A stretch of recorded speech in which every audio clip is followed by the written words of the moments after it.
What's going on guys? Welcome back sa akin channel. And for today may gagawin tayo. Mag-upgrade tayo ng ating shop. Yung luma nating lamesa guys, papalitan natin ng di salamin. Ito kasi guys, may nagbigay sa atin ng salamin, oh. Ang ganda, oh. Gagawin natin siya ng frame. Just do it! Na angle bar. Gagamit tayo ng angle bar. Gagawin natin siya ng frame. At dyan natin i-apply yung V-cut technique sa angle bar para hindi na tayo putol ng putol, no? Bali, bebend na lang natin. Pagka nalagyan natin ng V-cut sa bawat kanto, bebend lang natin. Bali, isang dugtong lang siya sa mismong dulo. Shoutout sa mga kasama ko dito sa shop. Paring-ari, shoutout! Pando! Aman, with a medium smile. Sige, kain ka ng kain dyan. Oh. Ba ng puto? Ilaga mo yung mais na ito mamaya. So guys, umpisahan na natin ha, nang matapos tayo maaga. Tignan nyong maigi. Walang kukurap.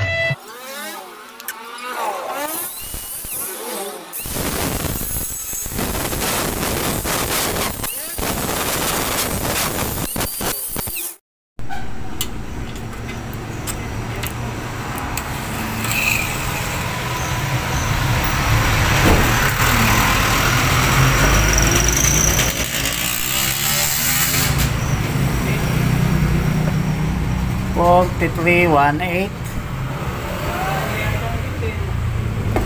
Hindi, $43.316.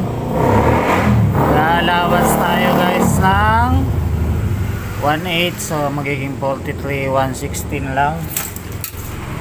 Tapos ang kanyang lapad is $23.1.5.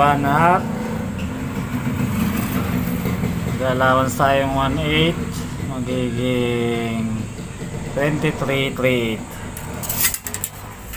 Guys, gagamitin na natin yung ultra electromagnetic V-cut technique na ginagawa natin sa angle bar para hindi na magkaputol-putol yung bakal natin, no? Pag na-cut natin ng V-cut yan, ipopold na lang natin siya para magkaroon siya ng angle.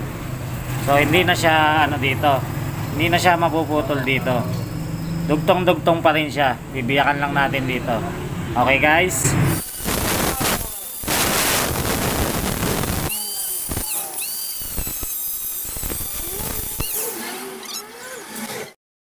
Ayun guys, susunod natin sukatan yung kanyang pahalang. Mula dun sa V-cut na ginawa natin, tutok natin metro. Tapos kukuha tayo ng 23.38.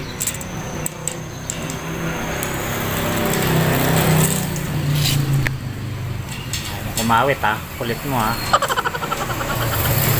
Kumawit ka ha. 23. Kuha tayo ng 23.38. Kasi 23.1 na pang sukat niya. Allowance tayo na mga 1.8 para saktuhan siya sa salamin. Magiging 23.3. Okay guys, ngayon ikakat natin ulit siya ng pabi.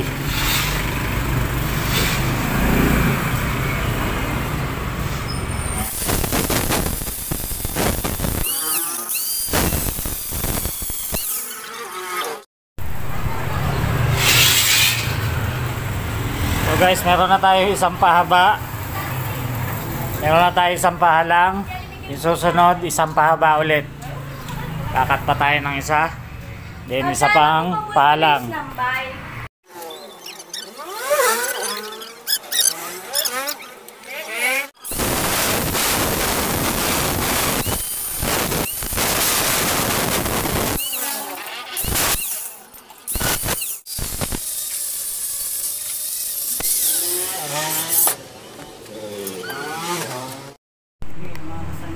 Ngayon guys, natapos na natin yung tatlong cut natin na pabi. Isa, dalawa, at 3. Ngayon babaluktutin na lang natin siya. So guys, kung nakikita nyo, hindi natin kinat ng hanggang dito, hindi na siya putol. Hindi na tayo mahirapan mag-welding pa. Dito na lang tayo magwe-welding pag nag-meet yung dalawa na to.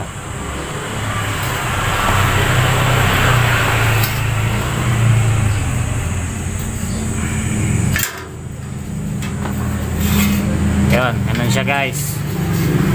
Tapos itong pangalawa,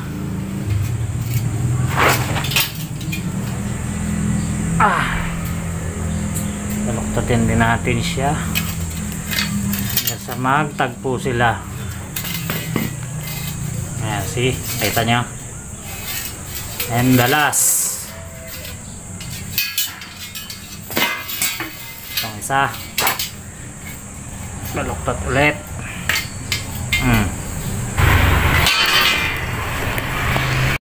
So ayan guys, yan na siya ngayon.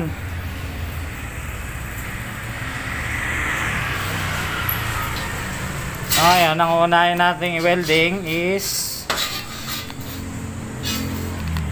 yung dalawa na to. Kasi huli natin yun.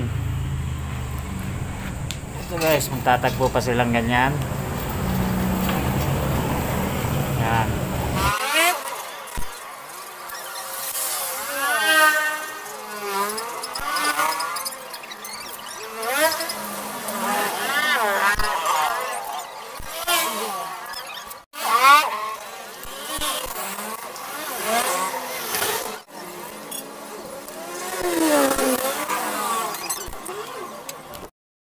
So, ito na guys, dugtong-dugtong na siya.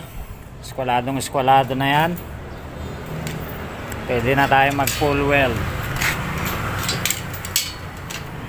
Eskwalado na lahat ng kanto.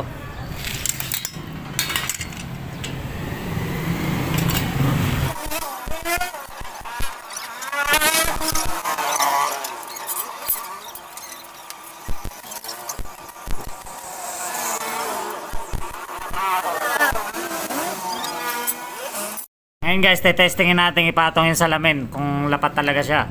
Kunin nyo. May pwede isa lang dyan. Pando! Pag ganyan lang, paibabaw lang. Ilang isa lang to.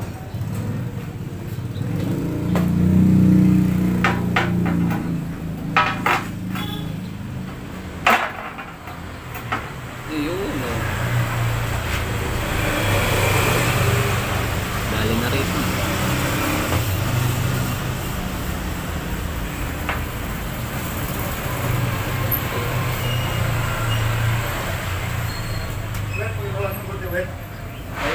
Sumabit na po ni Evo. Di ba meron pa yung nilalagay dyan yung buka? Tulok-tulok. No. Hindi, yung angle ba magaganon dito. Alam ko na lang. Oo.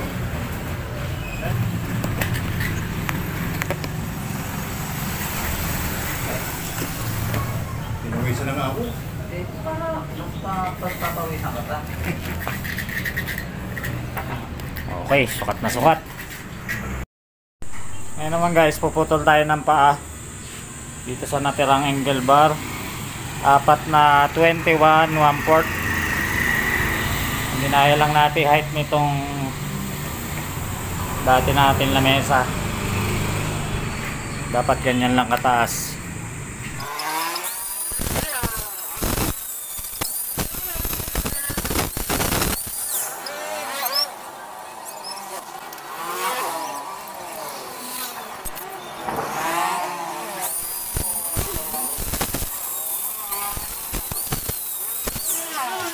A few moments later. Ngayon guys, ang gagawin na lang natin ay ang paa. Sosobrahin natin siya ng 1/4 dito sa kanto niya para yung salamin ay may stopper.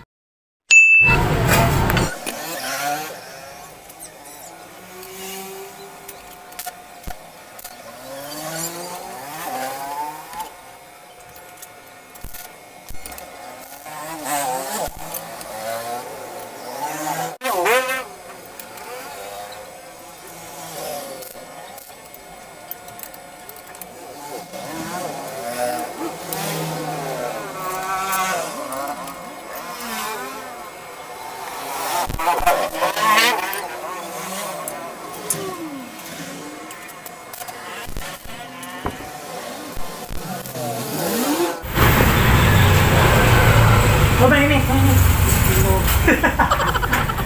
Nakapasok ka dyan, Brad. Hop, pasok. Pasok. Okay, good. Pasok.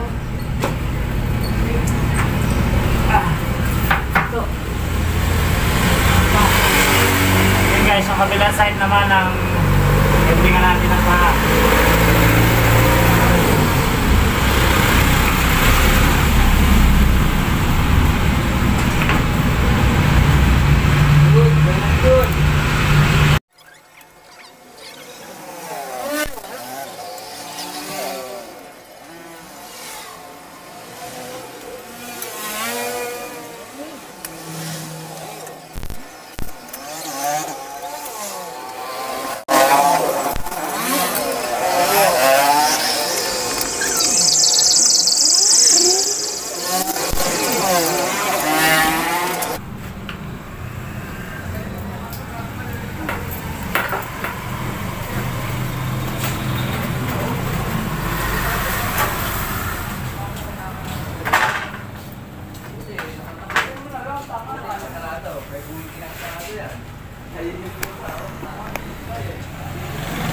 So ayan guys, oh.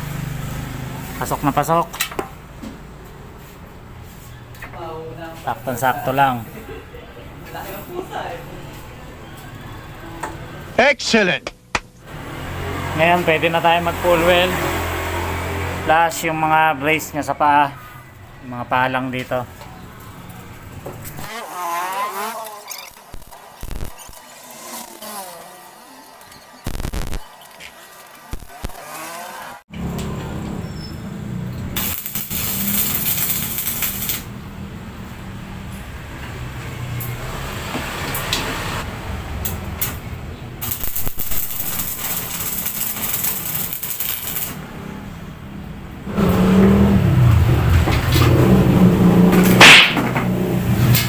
You're wrong.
Kulang na lang dito guys pintura, no? Pero bago tayo magpintura, kakain muna tayo.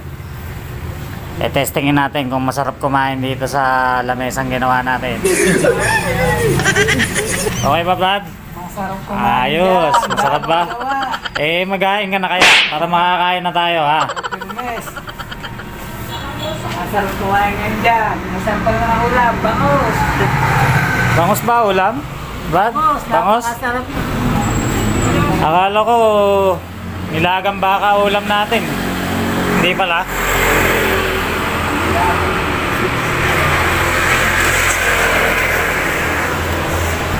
So mamaya guys, pagkakain ko, pipinturahan ko to, no? Gagrinderin ko muna yung mga welding natin dyan para smooth.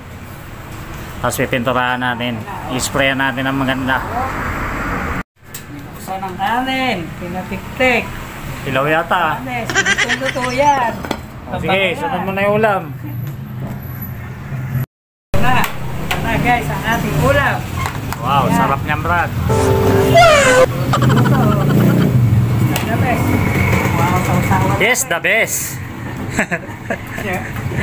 Yes, the best. Tara guys, kain tayo. Hihinto ko muna yung video ko guys. Kakain muna kami. A few moments later. Ang sarap!